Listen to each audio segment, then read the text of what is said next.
Get on your knees, you worthless slob, before I remind you who owns every inch of this prison yard. I'm not here to prove anything. I just want to do my time without giving anyone trouble. That isn't your choice anymore, because around here I decide who gets left alone and who suffers. Then save yourself the trouble and keep walking. Neither of us needs to make today any worse.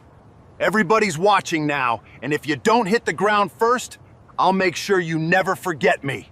Travis slammed both hands into Malcolm's chest, but Malcolm barely moved. The entire prison yard fell silent as inmates gathered around, expecting another easy victim to be humiliated. Malcolm stayed calm, refusing to react or throw the first punch. Travis had no idea the quiet inmate standing in front of him had spent decades mastering the kind of fight he believed he could never lose. Before continuing, comment where in the world you are watching from, and make sure to subscribe, because tomorrow's story is one you can't miss. The gate clanked shut behind Malcolm Rains with the sound of metal biting metal. 2 guards flanked him as he stepped into the Halden Ridge yard, their boots scraping against cracked concrete that had seen too much blood and too many broken men. The late afternoon sun hung low, casting long shadows across the exercise area where clusters of inmates had been lifting weights, playing cards, and talking in hushed voices. Now, the yard fell silent. Malcolm wore bright orange. Every other man in sight wore faded gray prison uniforms that had been washed 1,000 times until the fabric looked like old dishwater. The orange jumpsuit marked him as fresh meat, a new arrival who hadn't earned his place in the prison hierarchy. It made him stand out like a target painted on a wall. He was a heavy-set black man, 50 years old, with close-cropped gray hair and a face that showed no fear. His shoulders stayed loose and natural as he walked. His hands remained visible at his sides. His dark eyes moved steadily across the yard, taking in the watchtowers, the concrete walls topped with razor wire, and the men who had stopped what they were doing to stare at him. Malcolm looked soft. That was the first impression. A man carrying extra weight around his middle, moving without hurry or aggression. The kind of inmate who might get eaten alive in a place like this. Travis Barlow noticed him immediately. Barlow was 42 years old and built like a man who had spent years turning his body into a weapon. His arms were thick with muscle and covered in tattoos that told stories of violence and hate. His face was scarred from old fights, and his eyes held the cold look of someone who enjoyed causing pain. He had been running this yard for 3 years, and every inmate knew his name. Well, well, well. Barlow's voice carried across the concrete as he started walking toward Malcolm. Look what they brought us today. Other inmates began moving closer, forming a loose circle around the new arrival. Some looked curious, others looked hungry for entertainment. A few stepped back, knowing what was coming and wanting no part of it. Luis Ortega, a 24-year-old inmate with nervous eyes and quick hands, had been sitting at a picnic table when the gate opened. He watched Malcolm enter and felt his stomach drop. The older man looked decent, maybe even kind, and that made him exactly the type Barlow loved to destroy. "You hearing me, fat boy?" Barlow called out, his voice getting louder as he approached. "I'm talking to you." Malcolm stopped walking. He turned to face Barlow with the same calm expression he had worn since entering the yard. His breathing stayed even. His posture remained relaxed but balanced. "Cat got your tongue?" Barlow stepped closer, now just a few feet away. "Or maybe you're too scared to open that mouth of yours." The circle of inmates tightened. More men drifted over from other parts of the yard, drawn by the smell of fresh blood in the water. They knew this routine. Barlow would humiliate the new fish, maybe hurt him bad enough to send a message, and everyone would remember who owned this place.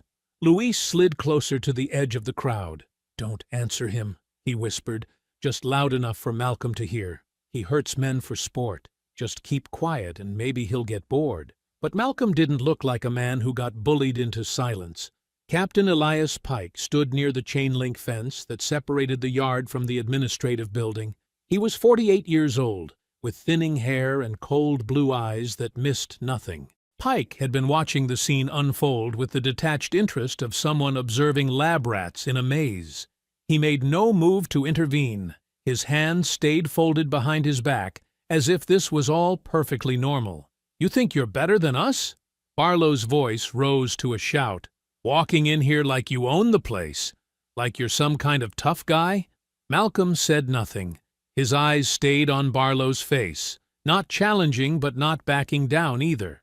He stood like a man who had learned patience the hard way. "I asked you a question." Barlow stepped forward until they were almost chest to chest.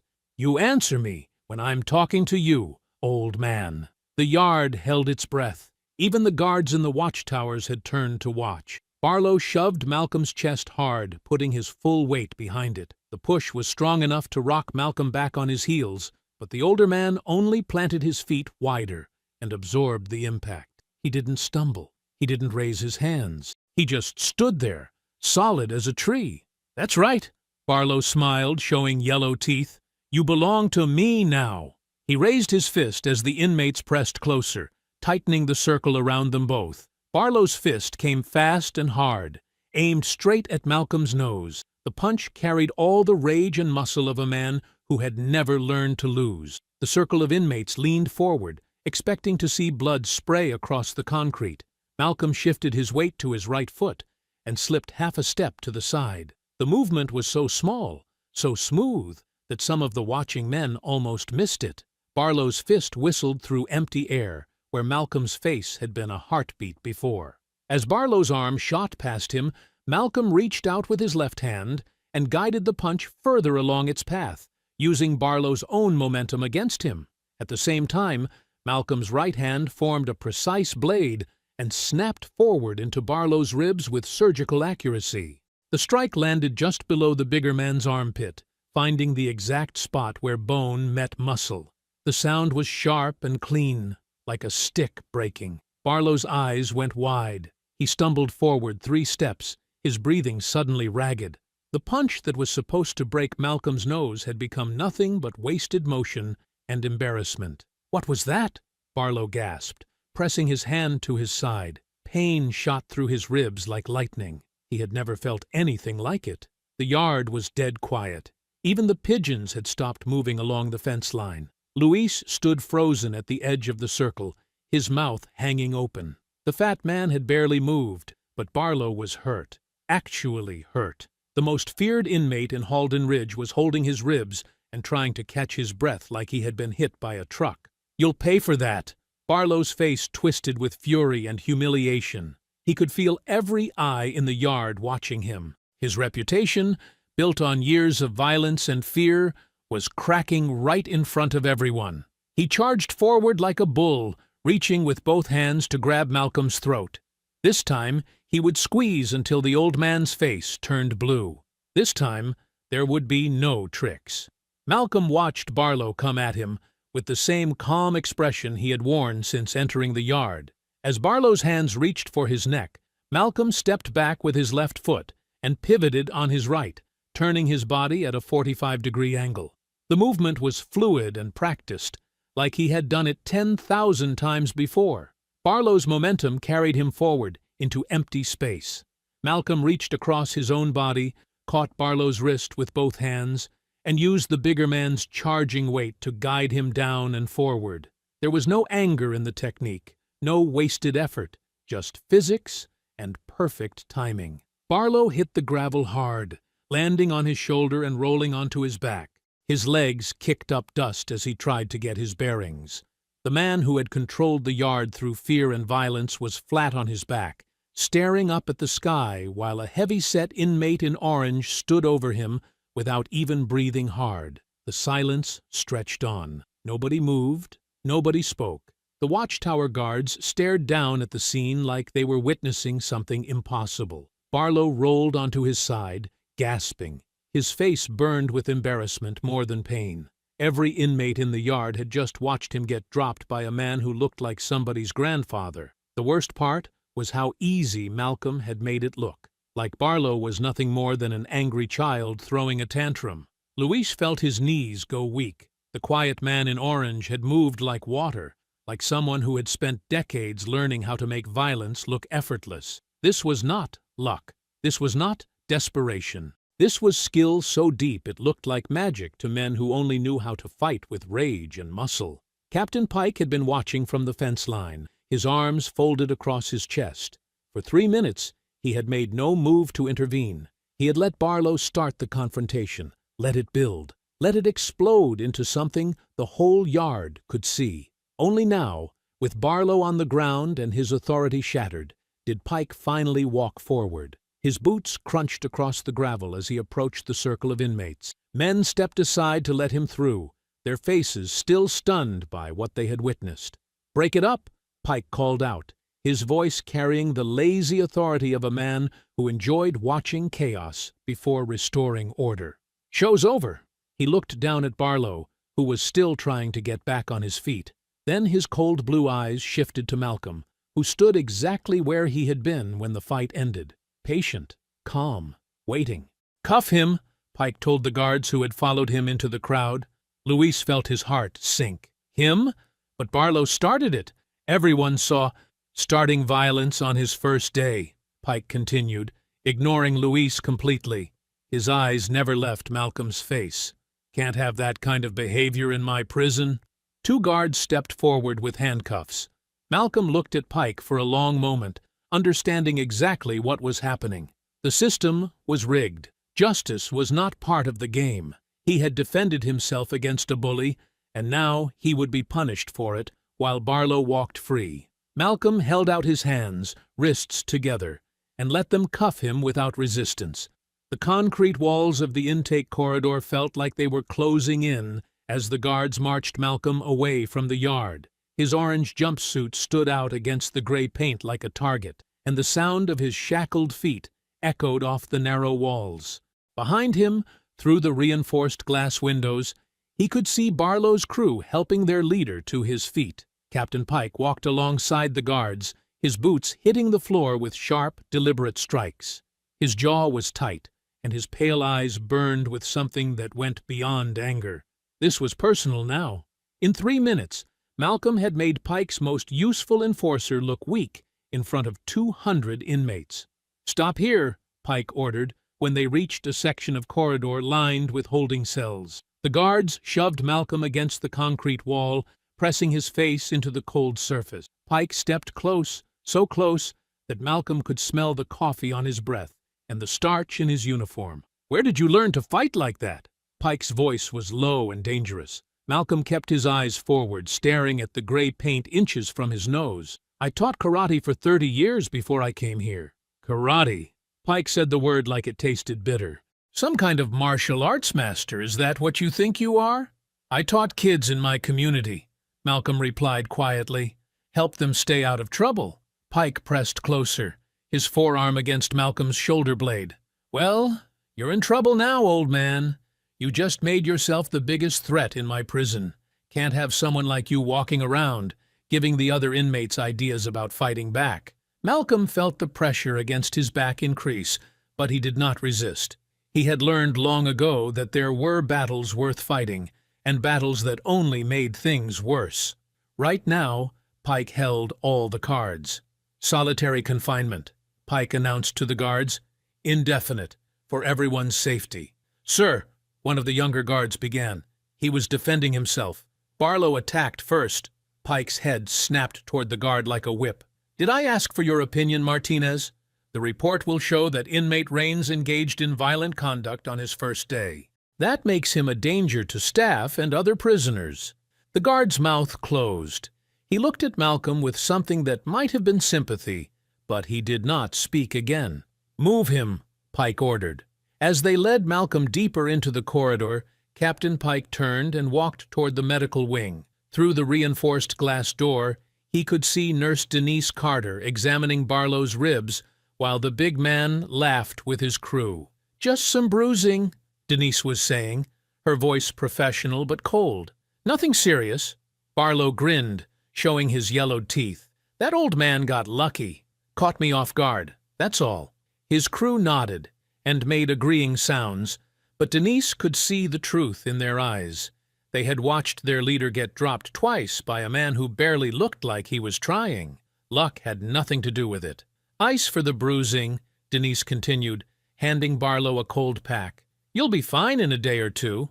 Through the doorway, she caught sight of Malcolm being led past in handcuffs.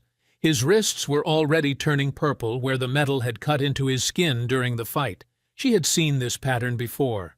The victim gets punished while the aggressor walks free. It was one of the reasons she had stopped believing in justice years ago. Denise made a note in her report about Barlow's minor injuries. Then, quietly, she made another note about the bruising she had observed on the hands of inmate Rains, who had been cuffed and removed from the scene despite defending himself against an unprovoked attack. Back in the yard, Barlow's crew gathered around him like wolves protecting their wounded alpha. His face still burned with humiliation, and his ribs ached every time he took a deep breath. But worse than the physical pain was the knowledge that every man in the prison had seen him flat on his back. "He embarrassed me," Barlow snarled, his voice carrying across the concrete benches where inmates pretended not to listen. "Made me look like a fool in front of the whole yard." "We'll get him back," one of his men promised. "Pike's got him in solitary now. When he comes out, we break him," Barlow interrupted. "Completely. So every man in this place knows what happens when you make Travis Barlow look weak." The crew nodded, their faces hard with promised violence. "And if any other inmate starts thinking they can resist like that old man did," Barlow continued, his voice rising so more prisoners could hear, "we break them too. This yard belongs to me, not some fat karate teacher who thinks he's tough." Deep in the solitary wing, Malcolm heard Barlow's voice echoing off the concrete walls. The words carried through the ventilation system like poison, promising that the yard would finish what had started in the circle. Malcolm sat on the narrow metal bunk in his cell and closed his eyes. The victory had lasted 3 minutes. Now, the real fight was about to begin. The metal door of the solitary wing groaned open, echoing through the narrow corridor like a dying animal. Malcolm sat cross-legged on the concrete floor of his cell, his back straight despite the pain shooting through his shoulders. The handcuffs had left deep purple marks around his wrists, and every breath reminded him of the pressure Captain Pike had put on his spine against the wall. He breathed slowly, counting each inhale and exhale the way he had taught his students years ago. In through the nose for 4 counts, hold for 4, out through the mouth for 6. The rhythm helped push away the throbbing in his hands and the anger that wanted to burn in his chest. The sound of wheels on concrete interrupted his meditation. Someone was pushing a food cart down the corridor, stopping at each cell to slide meal trays through the narrow slots. The footsteps were careful and measured, not the heavy boots of a guard. "Dinner," a quiet voice said outside Malcolm's cell. Malcolm opened his eyes and looked up at the man standing beyond the bars. He was tall and thin, maybe in his late 60s, with gray hair and kind eyes behind wire-rimmed glasses. He wore the same gray uniform as the other inmates, but his had an orange stripe on the sleeve that marked him as an orderly. The man slid a plastic tray through the slot. Rice, some kind of meat, green beans that looked like they had been cooked too long. The food was cold, but it smelled better than nothing. "Thank you," Malcolm said, standing slowly to take the tray. The orderly studied Malcolm's face through the bars. His expression changed from polite indifference to something like recognition. "Wait," the man said softly. "I know you." Malcolm paused, the tray balanced in his hands. He looked more closely at the orderly's face, searching his memory. "Reverend Samuel Gray," the man said. "I run the chapel services here, but I knew you before this place." He glanced down the corridor to make sure no guards were listening. "You're Malcolm Rains. You ran that karate school in Charleston." The name hit Malcolm like a punch to the stomach. It had been almost 15 years since anyone had called him by his full name without spitting it like a curse. "Rains Community Karate," Gray continued, his voice barely above a whisper. "You taught kids for free in that old warehouse on King Street. I remember reading about your program in the paper. Good kids, staying out of trouble." Malcolm set the tray down and moved closer to the bars. "How do you know about that?" I was a pastor in North Charleston back then, Gray said. Some of those boys you trained came to my church. They talked about you like you were their father. His face grew sad. Then I saw those headlines. They said you nearly killed some young man in a street fight. The words brought back memories Malcolm had spent years trying to bury. The dark alley behind his dojo, the sound of screaming, the flash of knives in the streetlight, the police arriving just in time to see him standing over a bleeding teenager. I was framed, Malcolm said quietly. Gray nodded slowly. I figured as much. The Malcolm Rains those kids talked about wouldn't hurt anyone unless he had no choice. 3 gang members jumped a kid outside my school, Malcolm continued, his voice growing stronger. I went out to help. By the time it was over, one of them was unconscious, and the other 2 were gone. The police said I was the aggressor, and the kid you were trying to help disappeared, never testified. His family moved away the next week. Malcolm gripped the bars with both hands. Someone made sure he stayed quiet. Gray looked down the corridor again, then back at Malcolm. That's interesting, because Travis Barlow's crew has been talking about you all afternoon. Not the way inmates usually talk about new fish. They knew your name before you ever stepped foot in that yard. Malcolm felt ice water run down his spine. What do you mean? I mean they were expecting you, Gray said. Barlow told his boys that a karate teacher from Charleston was coming in today. He knew exactly who you were. The implications hit Malcolm like a sledgehammer. His arrest had not been random. His conviction had not been an accident. Someone had wanted him in this prison, in this yard, facing Travis Barlow. There's something else, Gray said, pulling a crumpled napkin from his pocket. Captain Pike and Barlow have history. Pike protects Barlow, and Barlow does Pike's dirty work. They run this place together. He slipped the napkin through the bars. Malcolm unfolded it and saw words written in careful handwriting. Pike and Barlow work together. Be careful, Malcolm, Gray whispered. This isn't just about prison politics. Someone wanted you here.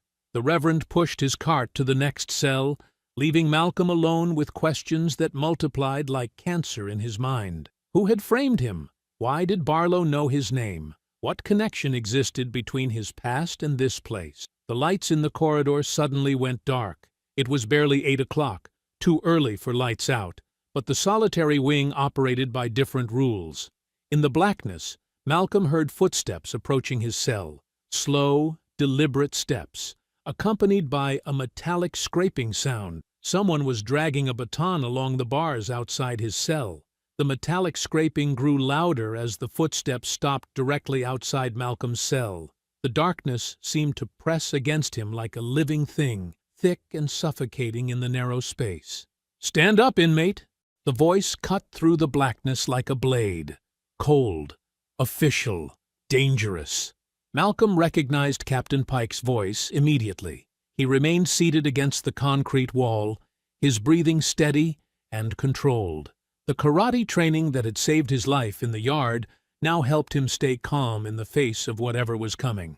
"I said stand up." Pike's voice carried the kind of authority that had broken weaker men. "When I'm talking to you, you show respect." The overhead light flickered on, harsh and sudden. Malcolm squinted as his eyes adjusted to see Pike standing outside the bars with 2 guards flanking him. The captain wore his uniform like armor, every crease perfect, every button polished. His face showed no emotion, but his eyes burned with quiet fury. Malcolm rose slowly to his feet, his movements deliberate and unhurried. He would not give Pike the satisfaction of seeing fear or haste. "Better," Pike said, pulling out a clipboard. "Now we're going to have a conversation about how things work in my prison." The 2 guards stood silent as statues, their hands resting on their batons. One was young with nervous eyes. The other was older, with the dead stare of a man who had seen too much violence to care about seeing more. "You made quite a scene in the yard today," Pike continued, his voice never rising above a conversational tone. "Embarrassed one of my most reliable inmates, created a disturbance, made other prisoners think they could follow your example." Malcolm said nothing. He kept his eyes on Pike's face, reading the man's intentions like he had once read his students' movements during sparring sessions. "See, You don't understand how Halden Ridge operates, Pike explained, pacing slowly in front of the cell. Men like Travis Barlow serve a purpose. They maintain order through fear. They keep the weak inmates in line. They make my job easier. The captain stopped pacing and faced Malcolm directly. Men like you are a problem. You give other inmates dangerous ideas about dignity and self-respect. You make them think they can fight back. I was defending myself, Malcolm said quietly. Pike's smile was colder than the concrete walls. No, you were disrupting the natural order of things, and that requires correction. The captain nodded to the guards. The older one stepped forward and unlocked the cell door with a harsh metallic clang. Both men entered the small space, forcing Malcolm to step back against the wall. Here's how this is going to work, Pike said from the doorway. Tomorrow morning, you're going to find Travis Barlow in the yard. You're going to apologize to him in front of every inmate who saw you embarrass him. You're going to tell him you were wrong to disrespect him. Malcolm met Pike's stare without blinking. No, I wasn't asking, Pike replied. His voice remained calm, but something dangerous flickered behind his eyes. I was giving you an order that will save your life. I won't apologize for protecting myself, Malcolm said. Each word came out clear and steady. And I won't bow down to a bully just because you tell me to. Pike studied Malcolm for a long moment, like a scientist examining an interesting specimen. I see. You think this is about pride. You think this is about standing up for yourself. He shook his head slowly. This is about survival, inmate, and you just chose the hard way. Pike nodded again. The guards moved through Malcolm's cell like a hurricane, tearing apart everything he owned. They dumped his bedding on the floor, scattered his few personal items, and searched every corner with unnecessary violence. When they found the small stack of letters hidden under his thin mattress, Pike's eyes lit up with cruel satisfaction. What have we here? The guards handed the letters to Pike, who examined them with the careful attention of a man reading evidence. Each envelope was addressed in the same careful handwriting. Malcolm Raines, from Elaine Raines. Your daughter? Pike asked, already knowing the answer. Malcolm's jaw tightened, but he remained silent. Pike began opening the letters one by one, reading them with theatrical slowness. Dear Daddy, I hope you're staying strong. I miss you so much. I'm still working to prove your innocence. He looked up at Malcolm with mock sympathy. How touching! The captain continued reading, tossing each letter to the floor when he finished. Malcolm watched his daughter's words scattered across the dirty concrete, feeling something crack inside his chest. Pike opened the last envelope and pulled out 2 sheets of paper. As he read, his expression changed from boredom to sharp interest. Well, well, listen to this, gentlemen. He cleared his throat and began reading aloud. Daddy, I found something important. There was a witness to your fight that night, a homeless man named Jerry Polk. He's been living in Atlanta, but I tracked him down.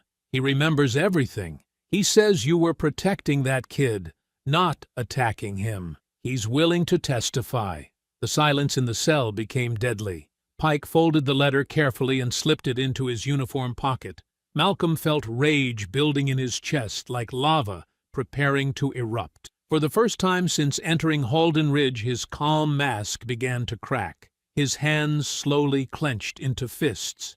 Interesting reading material, Pike said, backing toward the cell door. Don't worry, inmate. I'll make sure this letter gets filed in the proper place. The guards followed Pike out of the cell, slamming the door behind them.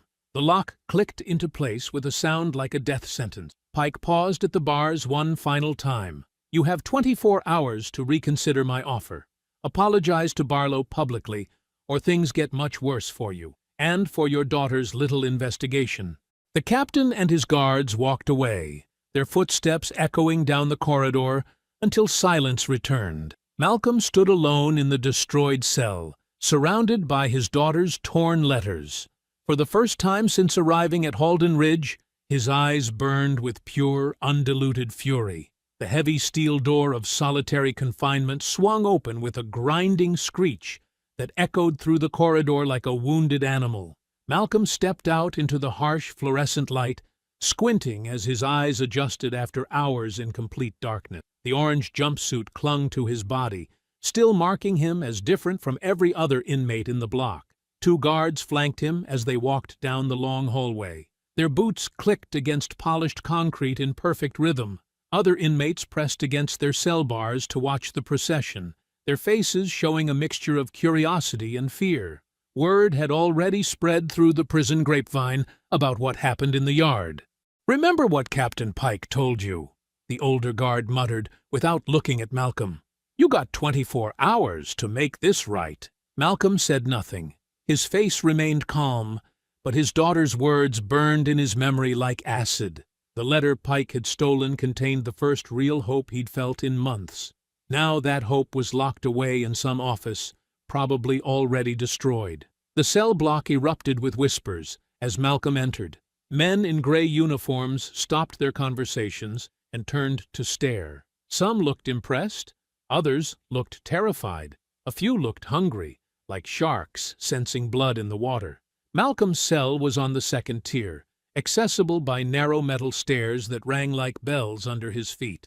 Every step announced his presence to the men below. He kept his eyes forward and his breathing steady, using techniques he'd taught young students years ago when they faced bullies in school hallways. Near the bottom of the stairs, Travis Barlow waited with 3 of his crew.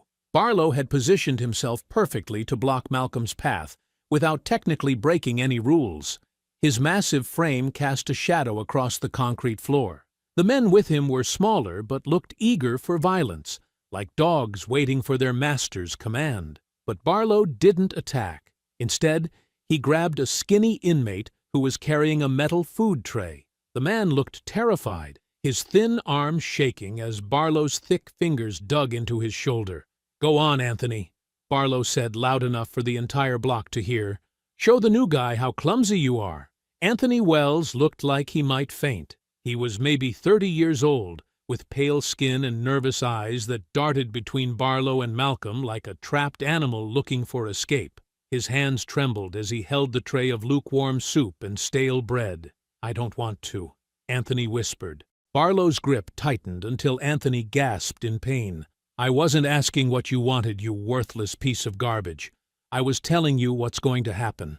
The entire block fell silent. Men stopped playing cards, stopped reading, stopped pretending they weren't watching. This was prison theater, and everyone knew their role as audience. Barlow shoved Anthony forward so hard the smaller man stumbled. The metal tray flew from his hands, sending hot soup splashing across Malcolm's orange jumpsuit. Chunks of mystery meat and soggy vegetables dripped down his chest and legs. The crowd held its breath, waiting for Malcolm's reaction. Anthony scrambled on the floor, desperately trying to gather the scattered food with his bare hands. "I'm sorry," he said over and over. "I'm so sorry. I didn't mean to." Malcolm looked down at the mess covering his uniform, then at Anthony's shaking form on the concrete. Slowly, deliberately, Malcolm knelt down beside the terrified man. "It's okay," Malcolm said quietly. His voice was calm, almost gentle. "Accidents happen." He helped Anthony to his feet, steadying him when the smaller man wobbled. Anthony stared at Malcolm with wide, confused eyes, clearly expecting punishment instead of kindness. "Next time someone tries to push you," Malcolm said in a voice only Anthony could hear, "keep your feet wider apart, like this." He demonstrated the stance subtly, his feet shoulder-width apart, knees slightly bent. It's harder to knock down a man who has good balance. The lesson lasted only seconds, but Luis Ortega caught every detail from across the block. The young inmate had been watching Malcolm carefully since the yard incident, trying to understand what made this man different from every other prisoner who claimed to be tough. What Luis saw wasn't tough at all. It was something else entirely. That afternoon during laundry duty, the humid air in the basement work area made everyone's clothes stick to their skin. Industrial washing machines churned and rumbled like mechanical beasts, filling the space with constant noise and the smell of harsh detergent. Malcolm worked at one of the folding stations, methodically sorting clean prison uniforms by size. His movements were precise and efficient like everything else he did. Other inmates gave him plenty of space, still uncertain how to react to the man who had dropped Travis Barlow with such casual ease. Anthony Wells worked at the station next to Malcolm's. His hands still shook as he folded towels, jumping at every unexpected sound. When a washing machine finished its cycle with a loud buzz, Anthony dropped an entire stack of linens. Malcolm glanced around to make sure no guards were watching closely, then moved closer to Anthony's station. "Your breathing is too fast," he said quietly, while pretending to help gather the dropped towels. Anthony looked confused. "What? When you're scared, you breathe from up here." Malcolm touched his own chest lightly. "But if you breathe from down here," he moved his hand lower, "you stay calmer. Try it." Anthony followed Malcolm's quiet instructions, taking slower breaths that seemed to come from deeper in his body. Almost immediately, his hands stopped shaking so badly. "Now your feet," Malcolm continued, still speaking in a whisper. "Stand like I showed you upstairs. Feet apart, knees soft. Feel how much more solid you are?" Anthony shifted his stance. A small smile crossed his face as he realized Malcolm was right. He did feel more stable, less likely to fall if someone bumped into him. The lesson was tiny, almost invisible. To any guard watching, it looked like two inmates folding laundry and making small talk. But Malcolm was teaching survival skills disguised as conversation, showing Anthony how to carry himself with just a little more confidence. From the upper walkway that overlooked the laundry area, Travis Barlow watched through the metal grating. His eyes burned with rage as he saw Anthony standing straighter, moving with less fear. Barlow turned to the two men beside him. "You see that?" he growled. "That fat man thinks he's building himself an army. He's teaching that little weasel how to stand up." One of Barlow's crew, a tattooed man named Rico, squinted down at the laundry stations. "Looks like they're just folding clothes, boss." "You're an idiot," Barlow snapped. "He's making Wells think he doesn't have to be afraid anymore. And if Wells stops being afraid, other men might get the same stupid idea." Barlow's power in Halden Ridge depended on a simple equation.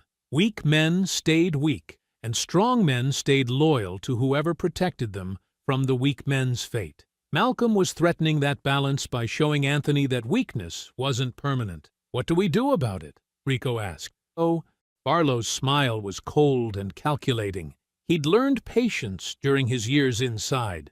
Sometimes the best way to destroy an enemy was to let him think he was winning first. "We let him play teacher for now," Barlow said. "Let him gather up all the scared little rabbits and make them feel brave. Then we crush them all at once, in front of the whole prison. Show everyone what happens when you forget your place." The shower room at Halden Ridge was a place where violence lived in the steam and shadows. Gray tile covered every surface, cracked and stained from decades of neglect. 20 shower heads lined the walls, most of them dripping rusty water that pooled on the concrete floor. The air hung thick and humid, smelling of industrial soap and something else: fear. Luis Ortega stood under one of the working shower heads, trying to wash off the day's sweat and grime. He kept his eyes down, focusing on the bar of harsh prison soap in his hands. The younger inmate had survived 2 years at Halden Ridge by staying invisible, never drawing attention to himself or the dangerous men who ruled the yard. Tonight, that strategy failed him. Well, look what we got here." Rico's voice echoed off the wet tiles as he and 3 other members of Barlow's crew entered the shower area. Their footsteps splashed through the shallow puddles, each sound deliberate and threatening. Luis froze, soap still in his hands. He glanced toward the entrance, but the guards had already moved to their posts outside. They never came into the shower room during evening wash time. Too much steam, too many blind spots, too easy to claim they hadn't seen whatever happened inside. "Turn around, little man," Rico commanded. His voice carried the casual cruelty that came from years of hurting weaker people. "Boss wants to have a conversation with you." Luis slowly turned, water still running down his back from the shower head above. 4 men surrounded him now, blocking every possible escape route. Rico stood directly in front of him, while the others formed a loose circle. "See? We got a problem," Rico continued, stepping closer until Luis could smell the tobacco on his breath. "That fat karate man has been filling your head with stupid ideas, teaching you to stand up straight, breathe different, act like you matter. I don't know what you're talking about, Luis whispered, but his voice cracked with fear. Rico's laugh was harsh and ugly. Sure you don't. That's why Anthony Wells ain't jumping at shadows anymore. That's why you've been watching Malcolm like he's your new daddy.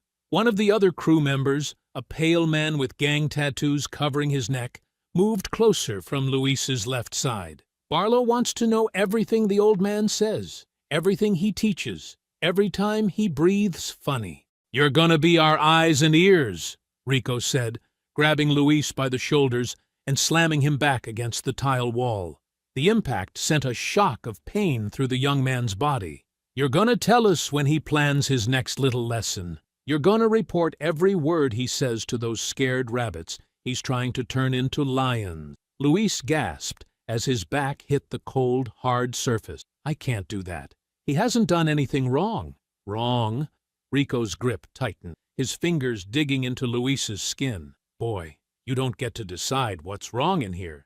Barlow decides. The guards decide. You just do what you're told, or you learn real fast why everyone else does. The man with the neck tattoos pulled something from his waistband, a sharpened piece of metal that had once been part of a bed frame. Prison justice was swift and permanent, and everyone in the shower room knew it. Maybe we need to give you something to remember this conversation by, Rico said, his smile turning cold and predatory. Something that'll hurt every time you think about keeping secrets from us. That's when Malcolm Rains entered the shower room. He moved through the steam like a man who belonged there, barefoot on the wet concrete, completely unafraid. His orange intake jumpsuit was tied around his waist, leaving his torso bare and revealing the solid muscle hidden beneath his heavier frame. Water droplets from the humid air beaded on his dark skin. Malcolm took in the scene with a single glance. 4 men surrounding one, the improvised weapon in Neck Tattoo's hand. Luis pressed against the wall with terror in his eyes, the calculating cruelty on Rico's face. Step away from him, Malcolm said quietly. His voice cut through the sound of running water and echoed off the tile walls. There was no anger in his tone, just absolute certainty. Rico turned to face him, still keeping one hand on Luis's shoulder. This ain't your business, old man. Walk away, and maybe we forget you were here. Malcolm didn't move. He stood perfectly balanced on the wet floor, his feet positioned exactly where they needed to be, his hands relaxed at his sides. I said, step away. The 4 men spread out around him now, forming a wider circle. They moved with the confidence of predators who had done this many times before. Rico released Luis and joined the formation, while Neck Tattoo kept the sharpened metal ready. You made a big mistake coming in here, Rico said, his voice echoing off the walls. Barlow was going to let you live a little longer, but now... Malcolm raised one hand, palm forward. The gesture was small, almost gentle. Last warning. The medical unit smelled like disinfectant and old bandages. Harsh fluorescent lights buzzed overhead, casting everything in a cold, clinical glow.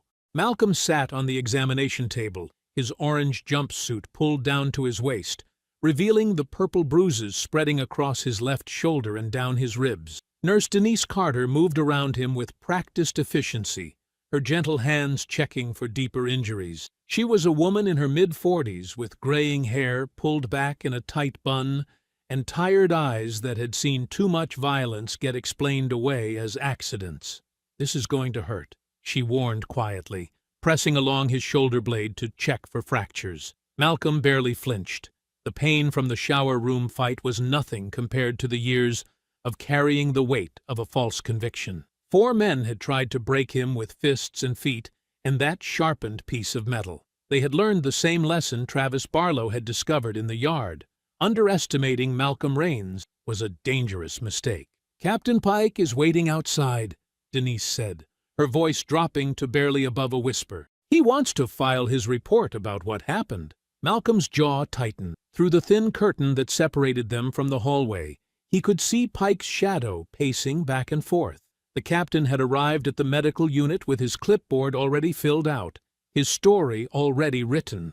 Another violent incident caused by the new inmate who refused to follow prison rules. Denise leaned closer, pretending to examine the cut above Malcolm's left eye. "The report says you started the fight," she whispered. "Says you attacked 4 men in the shower room because you thought they were disrespecting you." "That's not what happened," Malcolm said quietly. "I know." Her voice was so soft he almost missed it. "I've been working here for 8 years. I've seen Pike's reports before. They always blame the victim when it serves the system." She moved to the supply cabinet and pulled out antibiotic ointment and gauze. Her hands shook slightly as she prepared the bandages. Malcolm watched her careful movements and recognized something in her eyes, the look of someone who had stayed silent too long and was tired of watching good people get destroyed. "There's something else you need to know," she continued, still speaking in whispers. "An inmate named Jerome Booker has been asking about you, asking the other nurses, the orderlies, even the chaplain. He wants to talk to you, but he's scared." Malcolm had heard the name before, whispered in the yard among the men who kept their heads down and avoided trouble. Jerome was thin, nervous, and spent most of his time in the library.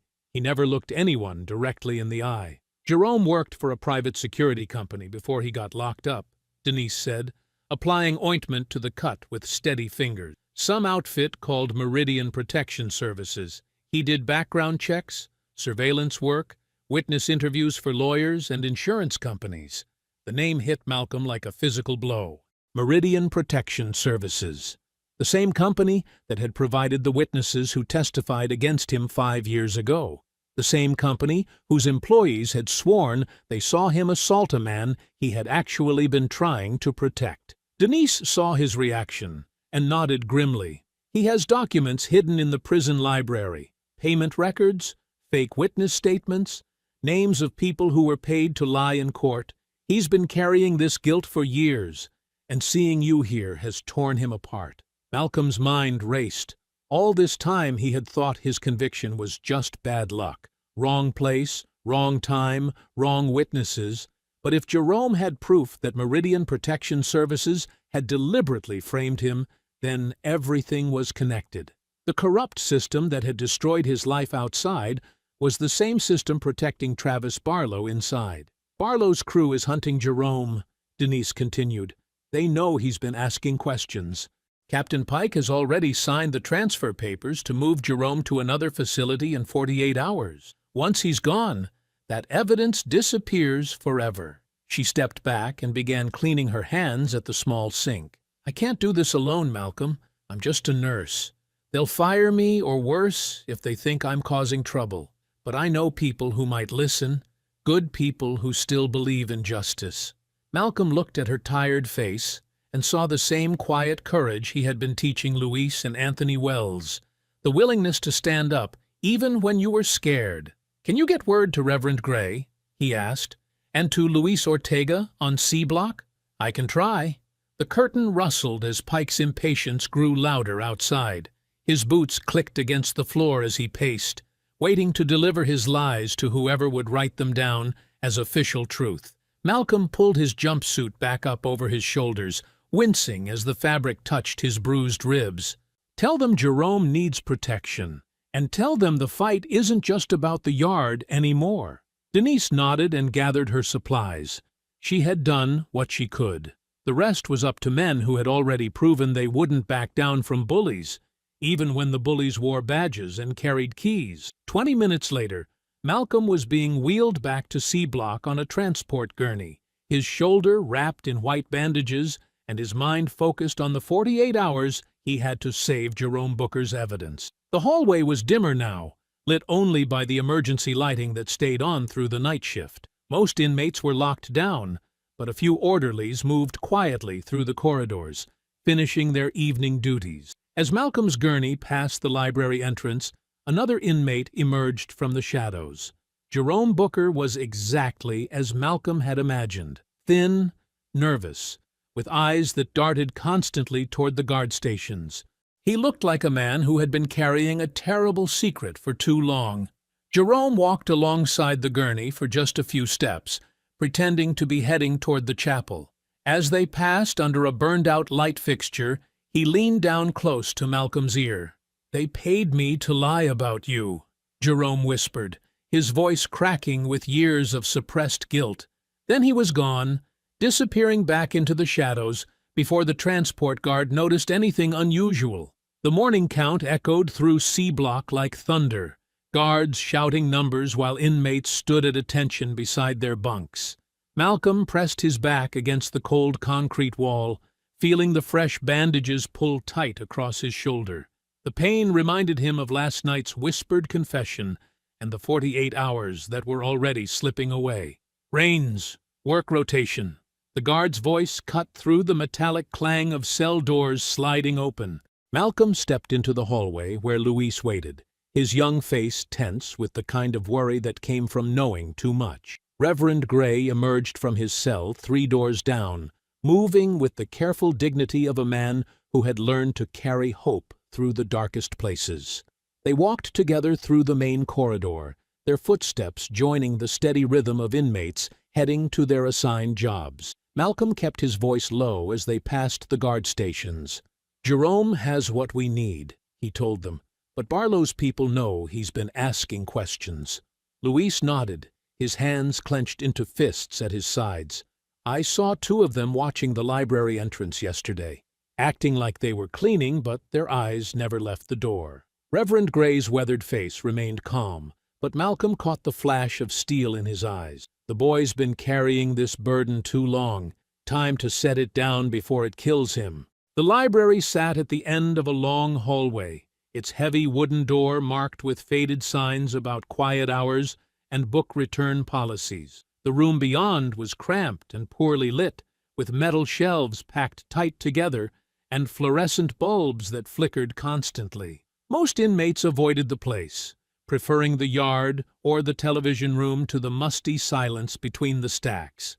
Malcolm pushed through the entrance first, scanning the narrow aisles between towering shelves. The law section occupied the back corner, hidden behind thick volumes of case studies and legal precedents that most inmates couldn't understand and wouldn't read. Jerome crouched there like a frightened animal, his thin frame pressed against the dusty spines of constitutional law text. His eyes darted toward every sound, every shadow, every footstep in the hallway beyond. When he saw Malcolm approaching, relief flooded his face. "I kept copies," Jerome whispered, pulling a folded packet from between 2 thick volumes on civil procedure.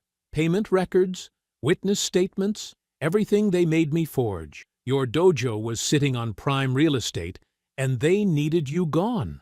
Malcolm's jaw tightened as Jerome's words confirmed what Denise had suggested. His community karate school hadn't just been in the wrong place at the wrong time. It had been deliberately targeted by men who saw profit in empty lots and broken dreams. Jerome's hands shook as he held out the packet. "I was supposed to interview witnesses, make sure their stories matched. But the stories weren't real. They paid people to say they saw things that never happened." Before Malcolm could take the evidence, heavy footsteps thundered through the library entrance. Travis Barlow's voice boomed through the stacks like a war cry. "Time for some education, old man." 3 of Barlow's crew spread out through the aisles, moving with the practiced coordination of men who had done this before. They flipped reading tables onto their sides with crashes that echoed off the concrete walls. One grabbed a heavy metal bookend, swinging it like a club as he advanced toward the law section. Malcolm heard the sharp click of the library door locking from outside. Captain Pike's voice carried through the thick wood, addressing someone in the hallway. "Give them 10 minutes, Pike said clearly. "Then we'll respond to the disturbance." Malcolm stepped between Jerome and the advancing attackers, his movements careful and controlled despite the fury building in his chest. "Luis, take the packet. Don't fight. Just protect what matters." Luis grabbed the evidence from Jerome's trembling hands, stuffing it deep into his waistband as metal crashed against concrete around them. The aisles were narrow, forcing Barlow's men to come at them one at a time between the towering shelves. The first attacker swung his makeshift weapon in a wild arc, trying to crush Malcolm's skull. Malcolm shifted his weight, letting the bookend whistle past his ear and crash into the shelf behind him. Law books tumbled to the floor as Malcolm grabbed the man's wrist, using his momentum to drive him face first into the metal frame. Another man tried to circle around through the adjacent aisle, but Malcolm was already moving, using the narrow space like a maze. He caught the attacker's ankle as the man climbed over a fallen table, sending him crashing into a stack of reference books. Jerome pressed himself deeper into the corner as chaos erupted around him. Shelves groaned under the weight of struggling bodies. Books scattered across the floor like wounded birds. The third attacker pulled out a sharpened piece of metal, crude but deadly in the dim light. He lunged toward Jerome, knowing that eliminating the witness was more important than fighting Malcolm. Malcolm spun between the shelves, but the angle was wrong, the space too narrow. The weapon caught Jerome in the side, tearing through his thin prison jumpsuit and drawing a line of bright blood across his ribs. Jerome gasped, but stayed conscious, his eyes finding Luis across the wreckage. With his last burst of strength, he pushed forward, making sure the evidence was secure. The lock clicked open exactly 10 minutes later. Captain Pike stepped through the doorway, surveying the destruction with practiced theatrical shock. "Jesus Christ!" Pike announced loudly for the guards gathering behind him. "Rains, what have you done now?" The medical unit smelled like disinfectant and fear. Jerome lay on the narrow examination table, his thin chest rising and falling in quick, shallow breaths. The wound along his ribs wasn't deep enough to kill, but it bled steadily through the gauze Denise pressed against it. "Hold still," Denise murmured, her voice gentle but urgent. She worked quickly, cleaning the cut, while her eyes darted toward the door. The guards had brought Jerome here after Pike's dramatic discovery in the library, but they hadn't stayed to watch her work. That was their first mistake. Malcolm sat on a plastic chair nearby, his hands resting calmly on his knees. His knuckles showed no cuts, no swelling, no signs of the violence Pike claimed he had started. Denise pulled out her phone, the small camera making almost no sound as she captured image after image. Jerome's clean wound, Malcolm's unmarked hands, the defensive injuries on Jerome's palms, where he had tried to protect himself from a blade. "This wasn't a fight," Denise whispered as she worked. "Someone tried to kill you, Jerome, and Malcolm protected you." Jerome nodded weakly, his eyes finding Malcolm's face. "The papers," he gasped. "Did Luis?" "Safe," Malcolm said quietly. "Focus on healing." After bandaging Jerome's ribs, Denise sent both men back to their cells with different guards. She waited 20 minutes, then locked herself in the staff break room and pulled out the restricted phone mounted on the wall. Her fingers trembled as she dialed the number she had memorized from Malcolm's legal papers. The phone rang twice before a sharp voice answered. "Bell and Associates, this is Anita." "Ms. Bell, this is Nurse Carter at Halden Ridge State Prison. You represent Malcolm Raines." "I do. What's happened?" Denise took a deep breath. "Your client was attacked today. They're claiming he started a fight, but I have evidence proving otherwise. And there's more. Another inmate has documentation that could clear Malcolm's name entirely." The silence on the other end stretched for several heartbeats. Then Anita's voice turned cold and focused. "What kind of documentation?" "Payment records, false witness statements, names connecting Malcolm's original case to current prison contracts. Everything. I'm coming tomorrow morning. First visiting period. Have Malcolm ready." The line went dead. Denise stared at the phone, hope and terror warring in her chest. She had just crossed a line she could never step back over. 3 floors above, Luis moved through the evening meal line like a ghost. The packet Jerome had given him felt like fire against his skin, hidden beneath layers of clothing where the guards couldn't find it during casual searches. He found Reverend Gray sitting alone at a corner table, reading from a worn Bible while inmates avoided his quiet presence. "Reverend," Luis said, sliding onto the bench beside him, "I need your help." Gray's weathered eyes studied the young man's face.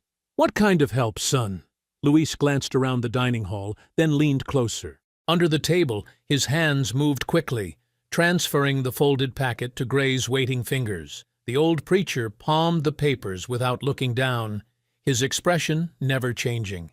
"Evidence," Luis whispered, "for Malcolm. Jerome almost died protecting it." Gray nodded slowly, sliding the Bible closed around the packet. "Some truths are worth dying for. This stays between us." That evening, Gray sat alone in his cell, carefully opening the binding of his old Bible with a blade fashioned from a toothbrush handle. The pages parted like wings, creating a hollow space where the evidence could rest safely between verses about justice and redemption. Malcolm lay on his narrow bunk, staring at the ceiling and thinking about tomorrow's visit. For the first time since arriving at Halden Ridge, real hope stirred in his chest. Anita Bell would come. She would see Jerome's wounds, review the evidence, and carry the truth beyond these walls where corrupt guards couldn't bury it. 3 cells down, Travis Barlow paced like a caged animal. The library attack had failed. Jerome was alive, and worse, the papers had disappeared during the chaos. Barlow's outside connections wouldn't tolerate loose ends that threatened their profitable arrangements. Fear made his hands shake as he realized his protection depended on Malcolm Raines never seeing another sunrise. At midnight, Captain Pike led a team of guards through the cell blocks, conducting what he called a random security sweep. They tore through Malcolm's belongings first, shredding his letters, dumping his few books, searching every corner for the evidence they knew existed somewhere. They found nothing. Pike's face grew darker with each empty cell, each failed search.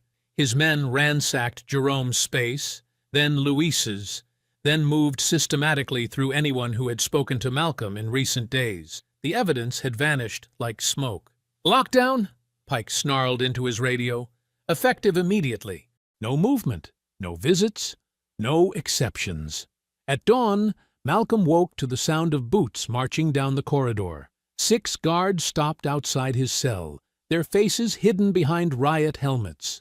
Pike stood behind them, his smile cold as winter steel. "Rise and shine, Raines. You're being transferred to a more secure location." Malcolm sat up slowly, meeting Pike's eyes through the bars. "Anita Bell has a scheduled visit this morning." "Anita Bell," Pike said, savoring each word as the guards unlocked Malcolm's door, "will never get through the gate." Heavy hands grabbed Malcolm's arms, dragging him from his cell toward the stairwell that led down into the basement levels where the old punishment block waited in darkness. The old punishment block smelled like decades of despair soaked into concrete walls. Malcolm sat on the bare metal frame where a mattress should have been, his back straight despite the damp cold seeping through his jumpsuit. Water dripped somewhere in the darkness beyond his cell, marking time with steady precision. Above him, the laundry machines rumbled and groaned through their cycles, the sound filtering down through thick floors like distant thunder. Captain Pike stood outside the bars, his flashlight beam cutting harsh shadows across Malcolm's face. The corridor stretched behind him into complete blackness, broken only by the pale glow of emergency lighting that barely reached the cells. "No mattress tonight, Raines," Pike said, his voice echoing off the concrete walls. "Budget cuts, you understand. Have to make do with what we got down here." Malcolm met his stare without flinching. "When does my attorney visit get rescheduled?" Pike's laugh was sharp and cruel. "That's the beautiful thing about protective custody. No outside contact until we determine you're no longer a threat to prison security." He stepped closer to the bars, lowering his voice to a whisper. "Could take weeks, months even." The captain turned to leave, then paused as if remembering something important. "Oh, and Barlow's getting transferred down here before morning. Protective separation, of course. Can't have you two in the same block after that nasty fight." His smile was all teeth and malice. "Don't worry, though. These old cells weren't built with cameras. What happens down here stays down here." Pike's footsteps echoed up the stairwell until only silence remained. Malcolm understood the message perfectly. They had isolated him in a forgotten corner of the prison where witnesses couldn't reach him and evidence couldn't survive. The damp walls would muffle screams, and the missing cameras would ensure no proof of what happened next. 5 floors above in the main cell block, Luis pressed his face against the narrow window of his door, trying to see down the corridor. Evening count had finished 30 minutes ago, but Malcolm's cell remained dark and empty. "Where is he?" Luis whispered to Anthony, who occupied the cell next door. Anthony's voice trembled through the ventilation gap between their walls. Guards came for him right after dawn, 6 of them with riot gear, Said it was a transfer. Transfer where? Nobody knows. Pike won't say nothing. Luis felt ice forming in his stomach. Malcolm had vanished just hours before his attorney was supposed to arrive. The timing couldn't be coincidence. In the chapel wing, Reverend Gray knelt beside his narrow bunk, carefully extracting the hidden Bible from beneath loose floorboards. His weathered fingers traced the binding, where Jerome's evidence rested safely between pages of Scripture. The old preacher had survived 40 years in the system by understanding when silence meant survival and when silence meant death. Tonight, silence would kill the only good man left in Halden Ridge. Gray made his way through the darkened corridor, moving with the practiced stealth of someone who had learned to walk unseen. He found Nurse Carter finishing her rounds in the medical wing, her face drawn with exhaustion and worry. "They turned away his lawyer," Denise said without preamble, keeping her voice low. "Fake security order. Pike told the gate guards that all legal visits were suspended pending investigation." Investigation of what? Malcolm's alleged gang connections. Complete fabrication, but the paperwork looked official. Her hand shook as she organized medication bottles on her cart. "I tried to call Bell directly, but they've blocked outside phone access from the medical ward." Gray nodded slowly, understanding the scope of the trap closing around Malcolm. Pike had systematically eliminated every legitimate channel that might expose the truth. But corruption always left gaps for those desperate enough to find them. "I need Anthony Wells," Gray said quietly. "Can you get him assigned to chapel detail tomorrow morning?" Denise studied his face, recognizing the resolve in his eyes. "That boy's scared of his own shadow. What makes you think he'll help?" "Because Malcolm stood up for him when nobody else would. Sometimes that's enough to make a coward brave." 20 minutes later, Gray stood outside Anthony's cell, his voice barely above a whisper as he explained what needed to happen. Anthony's face went pale in the dim corridor lighting. "You want me to carry what?" Anthony's voice cracked like a teenager's. "Evidence that could save Malcolm's life, and maybe yours too, if Barlow decides you know too much." Anthony's hands trembled against the cell bars. "But if they catch me? If they catch Malcolm alone down there, he's dead by morning, and once he's gone, they'll come for anyone who helped him. That includes you, son." The truth of those words settled over Anthony like a heavy blanket. He had spent years surviving by staying invisible, avoiding conflict, letting stronger men decide his fate. But Malcolm had treated him with dignity when everyone else saw only weakness. For the first time in his adult life, someone had protected him without asking for anything in return. "What do I have to do?" Anthony whispered. Gray explained the plan quickly. During dawn chapel service, Anthony would carry the Bible to the volunteer work crew that cleaned the visiting area. One of those volunteers had outside connections through the chaplain's office. The evidence would reach legitimate investigators before Pike could bury it deeper. "Stay calm," Gray warned. "Act normal. If anyone asks, you're just helping with Sunday preparations." Anthony nodded, terror and determination warring in his chest. He thought about Malcolm's steady voice, the way the older man had stepped between him and Barlow's crew without hesitation. Maybe it was time to return that courage, even if his knees shook with every step. Deep beneath the laundry wing, Malcolm heard footsteps echoing down the stairwell. Heavy boots, multiple sets, moving with purpose through the darkness. He closed his eyes and began the breathing exercises his sensei had taught him decades ago. Slow inhalation, controlled release, centering his mind while his body prepared for whatever violence was coming. The footsteps grew louder, closer, accompanied by the rattle of keys and the low murmur of voices discussing plans that would never reach official reports. Malcolm breathed deeper, finding calm in the approaching storm. The heavy metal door creaked open in the punishment block's basement corridor. Captain Pike stepped through first, his polished boots echoing against concrete, as he surveyed the narrow hallway lined with isolation cells. His face showed no emotion, but his eyes held the cold satisfaction of a man watching pieces fall into place. "Cell 3, Pike said quietly, stepping aside. Travis Barlow entered behind him, flanked by 5 inmates who moved like predators scenting wounded prey. The joking, loud-mouthed bully from the yard was gone. This version of Barlow carried himself with deadly focus, his scarred knuckles already wrapped in leather strips. The men behind him clutched makeshift weapons, sharpened metal, wrapped chains, tools that would leave no fingerprints on official reports. "Open it," Barlow ordered. Pike's keys jangled as he unlocked Malcolm's cell door. The metal scraped against stone, a sound that echoed through the empty corridor like a death knell.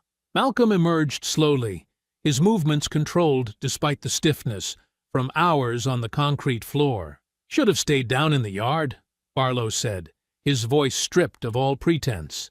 "Should have let them boys keep you afraid like they was supposed to, but you had to show off, had to make me look weak." Malcolm said nothing, his eyes tracking each man's position, while his feet found proper stance on the uneven floor. The cell doorway created a bottleneck, but the corridor offered more room to move. He stepped backward, drawing them into open space. "See, the thing is," Barlow continued, advancing with his crew, "when you embarrass me, you embarrass people who pay good money to keep this place running smooth. People don't like losing their investments." The first attack came without warning. A lean inmate with prison tattoos covering his neck lunged forward, swinging a chain-wrapped fist toward Malcolm's temple. Malcolm shifted his weight onto his back foot, raising his forearm to intercept the blow. The chain bit into his skin, but the strike's power dissipated against solid bone and muscle. Malcolm grabbed the man's extended wrist, used his momentum to pivot, and drove him face first into the concrete wall. Blood splattered across gray stone. The second attacker rushed while Malcolm was engaged, but decades of training had taught him to fight multiple opponents. Malcolm dropped low, sweeping the man's legs while rising to catch him with an elbow strike to the ribs. The sound of breaking bone echoed through the corridor, but Malcolm was 50 years old and carrying extra weight. Each movement cost energy he couldn't afford to waste. His breathing grew heavier as the remaining 4 men circled him like wolves, forcing him to constantly turn and adjust his position. "Look at that," Barlow taunted. "The karate master's getting tired. All that fancy footwork don't mean much when you're outnumbered." A muscular inmate with crude gang tattoos feinted left, then came in low with a sharpened piece of rebar. Malcolm caught the weapon hand at the wrist, but couldn't prevent the man's shoulder from driving into his midsection. They crashed against the wall together, concrete scraping Malcolm's back through his thin shirt. Malcolm broke the grapple with a precise knee strike, but Barlow was already moving.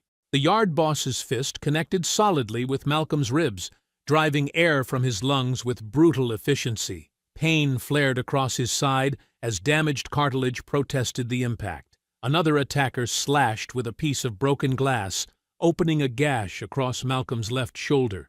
Blood soaked through orange fabric as Malcolm stumbled backward, his defensive spacing compromised by the narrow corridor walls. 3 floors above in the chapel wing, Anthony Wells clutched Reverend Gray's Bible against his chest, his hands shaking as he approached the morning service area. Sweat beaded on his forehead despite the cool air, and his footsteps echoed too loudly in the empty hallway. "Just act normal," he whispered to himself. "Just walk normal." The chapel guard, a thick-set man named Morrison, looked up from his clipboard as Anthony entered, his eyes immediately focused on the trembling inmate and the worn Bible in his hands. "What you got there, Wells?" Morrison's voice cut through the morning quiet. Anthony's mouth went dry. Just helping Reverend Gray with Sunday preparations, sir. He asked me to—" Morrison stepped forward, his hand extending toward the Bible, his fingers wrapped around the worn leather binding, tugging it from Anthony's desperate grip. "Let me see that." Malcolm rolled sideways just as the metal pipe crashed into concrete where his head had been, sparks flying from the impact. The sound rang through the narrow corridor like a gunshot. He came up on one knee, his ribs screaming protest, and drove his fist into the pipe wielder's solar plexus. The man doubled over, gasping, but there was no time to recover.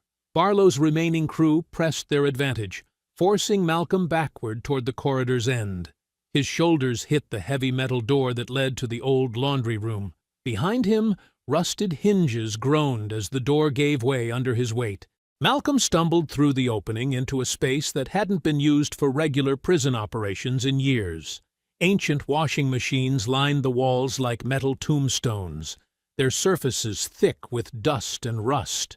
Overhead pipes leaked steam in steady hisses, creating a hazy fog that turned the air thick and humid. The concrete floor was slick with condensation and decades of accumulated grime. "Now you got nowhere to run, old man," Barlow snarled, following him into the room with his 3 remaining attackers. The space was larger than the corridor, but filled with obstacles: industrial laundry carts on wheels, hanging chains from old pulley systems, and sheets draped over drying lines that created a maze of fabric barriers. Steam burst from a broken pipe near the ceiling as Barlow's first man charged forward. The scalding mist obscured his vision for a crucial second. Malcolm grabbed the handle of a metal laundry cart and shoved it hard into the attacker's path. The cart's wheels shrieked against concrete as it crashed into the man's shins, sending him tumbling over the metal frame. Malcolm pivoted, using the cart as a barrier, and caught the man's extended arm as he tried to climb over. With precise leverage, he twisted the limb and slammed it down against the cart's metal edge. Bone snapped. The man's scream echoed off the tile walls as his arm bent at an impossible angle, trapped between the cart's frame and his own body weight. A second attacker came from Malcolm's blind side, slipping on the wet floor as he tried to change direction. Malcolm swept his feet just as the man lost balance, sending him crashing into a row of old pipes.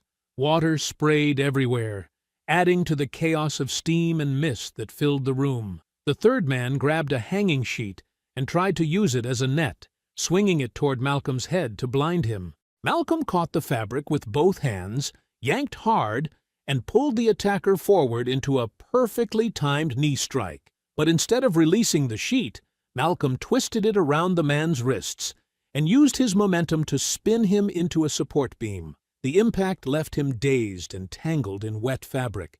Steam hissed louder now, making the air almost impossible to breathe.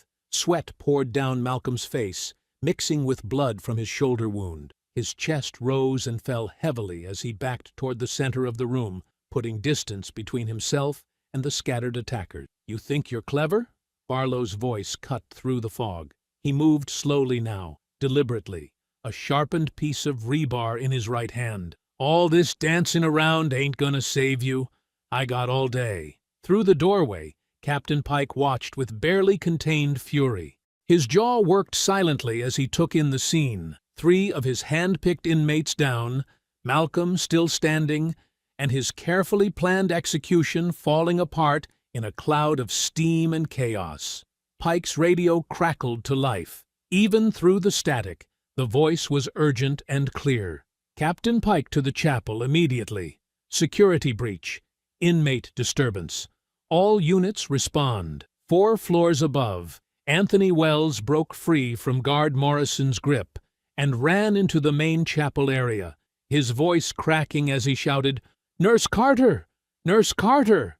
The stolen Bible fell from his hands, its pages scattering across the floor as other inmates and staff turned to stare. Denise rushed forward from the medical station, her eyes immediately focusing on the scattered evidence at Anthony's feet. She dropped to her knees and began gathering the pages, her face pale with recognition of what they contained. Pike's voice turned deadly cold as he spoke into his radio. "Copy that."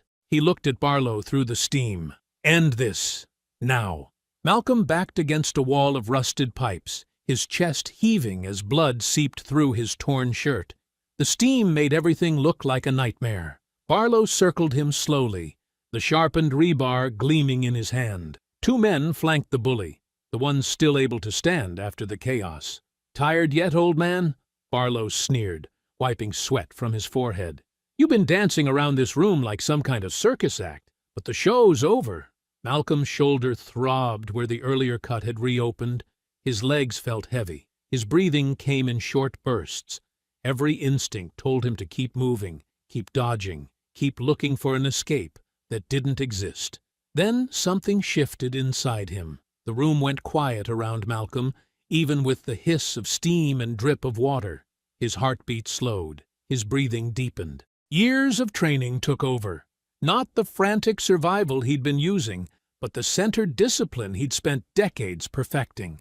Malcolm planted his feet shoulder-width apart, his hands lowered to his sides, his back straightened against the wall behind him. "What's wrong with you?" Barlow demanded, confused by the sudden change. "You giving up?" Malcolm said nothing, his eyes fixed on Barlow's center, watching the way the man held the weapon, the tension in his shoulders, the slight favor of his left leg. Barlow's face twisted with rage at being ignored. "I asked you a question." He charged forward with the rebar raised high, putting all his weight behind a downward strike meant to crack Malcolm's skull. The weapon whistled through the humid air. Malcolm stepped inside the swing instead of away from it. His left hand shot up to catch Barlow's wrist just as the weapon began its descent. His right hand drove up into Barlow's elbow, hyperextending the joint with a wet pop. Barlow screamed as his grip loosened. Malcolm twisted the wrist sharply, and the rebar clattered across the wet concrete floor. The first attacker rushed from behind, thinking Malcolm was distracted. Malcolm heard the footsteps splashing through puddles. He dropped into a low crouch, spun, and drove his shoulder into the man's midsection. The impact lifted the attacker off his feet and sent him crashing into a wheeled laundry cart. Metal screamed against concrete as both man and cart slammed into the wall. The final man looked at his two fallen companions, then at Malcolm rising from his crouch with blood on his shirt and murder in his eyes. The man's nerve broke completely. He backed toward the doorway, hands raised. "I ain't part of this," he stammered. "This was Barlow's idea. I'm done." Barlow cradled his injured arm against his chest, his face pale with shock and pain, but his eyes still burned with hate. "You think this is over? You think you won something?" He lunged again with his good arm, trying to tackle Malcolm around the waist. It was desperation now, not strategy. Malcolm turned his hips cleanly, letting Barlow's momentum carry him forward into empty air. As the bully stumbled past, Malcolm's right hand struck down precisely at the base of Barlow's neck, not to kill, but to drop him hard onto the wet concrete. Barlow hit the floor face first and stayed there, conscious but unable to move. His breathing was labored. His eyes stared at nothing. "You understand now?" Malcolm asked quietly, standing over him. "You never had power. You just had permission." Heavy footsteps echoed from the corridor outside. Not the familiar march of prison guards, but the sharp click of dress shoes and urgent voices. "This way," a woman's voice called. "The nurse said they'd be in the old laundry section." Captain Pike appeared in the doorway first, his face flushed with panic. "Ma'am, this area is restricted." "You can't—" Anita Bell pushed past him without hesitation, followed by two men in dark suits carrying briefcases and cameras. State investigators. Their eyes took in the scene immediately. Malcolm standing bloodied but upright, Barlow motionless on the floor, the scattered weapons, the blocked exits. "What happened here, Captain?" Anita demanded, her voice cutting through the steam. Pike's mouth opened and closed like a fish. "The inmate attacked. We had to—" "With what weapon?" One investigator knelt beside the rebar, photographing it without touching. "He's dangerous. We were protecting—" "Who were you protecting from an unarmed man?" Anita stepped closer to Pike. "And why are your guards blocking the exits while inmates carry weapons?" The second investigator pulled out a small device and pointed it toward the ceiling corners. "These cameras are active," he announced. "Someone turned them back on." Pike's face went white. The afternoon sun beat down on the main yard as every inmate at Halden Ridge was ordered outside. Guards stood at attention along the fence, their faces grim and uncertain. Nobody spoke. The men just watched as black cars with government plates rolled through the prison gates one after another. Malcolm stood near the basketball court, his shoulder wrapped in clean bandages from the medical unit. The cut had required 12 stitches, but Nurse Carter had worked carefully to minimize the scarring. Luis stayed close beside him, nervously shifting his weight from foot to foot. "Never seen this many suits in one place," Luis whispered. Anthony pressed closer to Malcolm's other side, his thin frame trembling despite the heat. "What's happening?" Before Malcolm could answer, The main building doors opened. Captain Pike emerged in handcuffs, flanked by 2 state investigators. His uniform shirt was wrinkled and stained with sweat. The man who had ruled Halden Ridge through fear and corruption now stumbled forward like any other criminal being led to justice. A murmur rippled through the yard. Men who had been beaten, humiliated, and terrorized by Pike's orders watched him shuffle past in chains. Some stood taller. Others clenched their fists. All of them stared. "Look at that piece of garbage," someone muttered from the back of the crowd. Pike's eyes swept across the inmates, searching for something he would never find again: respect born from fear. Instead, he saw contempt, raw, undisguised hatred from men who knew exactly what kind of monster he was beneath the badge and uniform. The doors opened again. Warden Dale Mercer appeared, his expensive suit replaced with an orange jumpsuit identical to the ones worn by every man in the yard. His hands were cuffed behind his back, his face pale and drawn. Anita Bell walked beside the officers escorting him, a thick folder of documents tucked under her arm. Mercer's arrest stems from a pattern of civil rights violations, evidence tampering, and financial fraud, Anita announced to the gathered media crews now filming from outside the fence.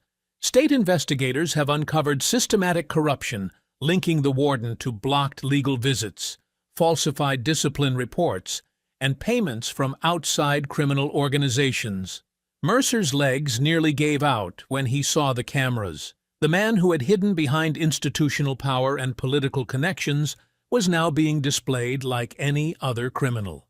His carefully constructed public image crumbled with each step toward the transport van. The inmates watched in stunned silence. This was the man who had decided who lived and who died inside these walls. He had protected predators, punished victims, and buried the truth whenever it threatened his profits. Now, he wore the same orange uniform as the men whose lives he had destroyed. "My God," Reverend Gray breathed from somewhere in the crowd. "Justice done come to Halden Ridge at last." The doors opened one final time. Barlow emerged on a wheeled stretcher, conscious but unable to walk. His face was bruised and swollen from the fight in the laundry room. His left arm hung in a sling, and his eyes darted frantically around the yard as he was loaded into an ambulance marked with state police logos. Without Pike's protection, without Mercer's institutional cover, Barlow was just another violent criminal heading to maximum security. The inmates who had cowered from him for years watched him being strapped down like a medical patient. Some spat on the ground. Others simply nodded with grim satisfaction. Anita approached Malcolm as the transport vehicles pulled away. Her face showed exhaustion, but also fierce triumph. Jerome's evidence has been authenticated by federal investigators. Bank records, payment schedules, witness statements, everything you need to prove the frame-up. She pulled a legal document from her briefcase. "The state court has granted an emergency hearing to review your conviction. We're looking at full exoneration, Malcolm. Complete vindication." Malcolm took the papers, but didn't smile. His eyes moved across the yard, finding Luis, Anthony, Reverend Gray standing near the chapel entrance, and Nurse Carter watching from the medical building window. These people had risked everything to help him survive. They deserved to see justice served more than he deserved freedom. "When?" Malcolm asked quietly. 2 weeks. Maybe sooner if the federal prosecutor moves fast. Malcolm nodded once. Justice delayed was still justice denied for the men who would remain in Halden Ridge long after he walked free. 3 days later, Malcolm emerged from his cell wearing standard gray instead of the orange jumpsuit that had marked him as fresh prey. The men in the yard looked up as he passed, not with the predatory interest of before, but with something approaching respect. He walked slowly toward the basketball court, where Luis was shooting alone. The young man's face brightened when he saw Malcolm approaching in gray. "Looks good on you," Luis said, passing him the ball. Malcolm caught it cleanly and took a shot from the free-throw line. The ball swished through the net without touching iron. Around the yard, men stopped their conversations to watch. Word had spread about what happened in the laundry room, about the arrests, about the investigations that were tearing apart years of corruption. Anthony jogged over from the wait area, his stride more confident than before. "Reverend Gray wants to see you in the chapel," he said. "Says he's got something to show you." Malcolm retrieved the basketball and passed it back to Luis. As he walked toward the chapel, inmates nodded in his direction. Not the fearful acknowledgement given to violent predators like Barlow, but the genuine respect earned by a man who had protected others without losing his humanity. The afternoon shadows grew longer as Malcolm crossed the yard. Above him, the watchtowers still loomed against the sky, but the men inside them were different now. State corrections officers had replaced Pike's cronies. The investigations were far from over. Malcolm paused beneath the main watchtower and looked up at the guard station. The officer inside was young, clean-shaven, and watching the yard with professional attention rather than predatory amusement. Their eyes met briefly. The guard nodded once, a gesture of acknowledgement between two men doing their jobs. Standing in that spot, where he had first been marked as prey, Malcolm felt the weight of everything that had happened since his arrival. The prison that had tried to break him was finally being held accountable for its crime. The system that had buried the truth was being forced to face the light. He was still an inmate in an orange world painted gray, but he was no longer alone, no longer hunted, and no longer silent about the injustices that thrived in darkness. If you enjoyed the story, leave a like to support my channel and subscribe so that you do not miss out on the next one. On the screen, I have picked 2 special stories just for you. Have a wonderful day.